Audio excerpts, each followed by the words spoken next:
এই সরকারের বিরুদ্ধে কোনো অভিযোগ করা, বক্তব্য দেওয়ার আমরা মনে করি না আর কি যে এখন সময় হয়েছে। কারণ এই সরকারটাকে আমরাই তো বসিয়েছি, তার থেকেও জোর করে ক্ষমতায় বসে নাই। আমরা এদেশের জনগণ যারা আন্দোলন সংগ্রাম করে এই দেশকে ফ্যাসিবাদ মুক্ত করেছি, আমরা সবাই মিলে বসিয়েছি। কিন্তু একটা জিনিস তো মনে রাখতে হবে যে এটা একটা অন্তর্বর্তীকালীন সরকার, আর অন্তর্বর্তীকালীন সরকার সবসময়ই অন্তর্বর্তী সময়ের জন্য। তা আগের সরকার, একটা পরের সরকার, তার মাঝখানের সময়ের সরকার। তার দৈনন্দিন কাজ আছে, আইন শৃঙ্খলা, অন্যান্য সমস্যা সমাধান, দ্রব্যমূল্য ইত্যাদি নিয়ন্ত্রণ এখানে আছে। কিন্তু প্রধান কাজ যেটা, সেটা হলো যে গণতন্ত্রের জন্য এই জনগণ লড়াই করেছে, তাদের সেই গণতান্ত্রিক শাসন ফিরিয়ে দেওয়া। একটা নির্বাচনের মাধ্যমে একটা নির্বাচিত সরকারের হাতে ক্ষমতা হস্তান্তর করে তারা মর্যাদার সাথে সবার অভিনন্দন নিয়ে তারা যার যার জায়গায় ফিরে যান। এটি হলো অন্তর্বর্তীকালীন সরকারের কাজ।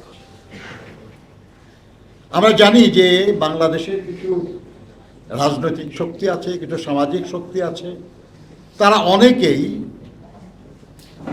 তাদের নিজেদের রাজনৈতিক স্বার্থে কিংবা তাদের গোষ্ঠীর স্বার্থে তারা এই গণতান্ত্রিক প্রক্রিয়াটাকে বিলম্বিত করতে চান।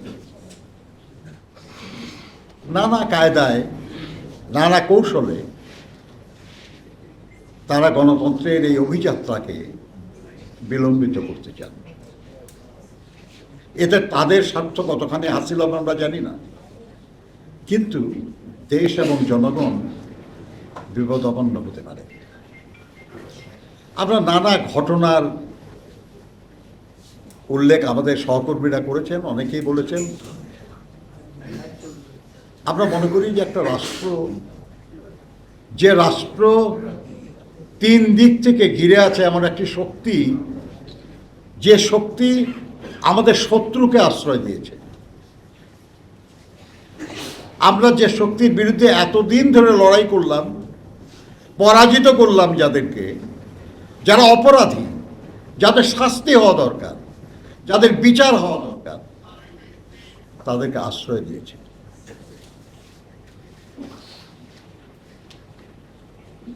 যে আমার বন্ধুর বন্ধু, সে আমারও বন্ধু, কিন্তু যে আমার শত্রুর বন্ধু হয় তাকে বন্ধু বলা তো মুশকিল।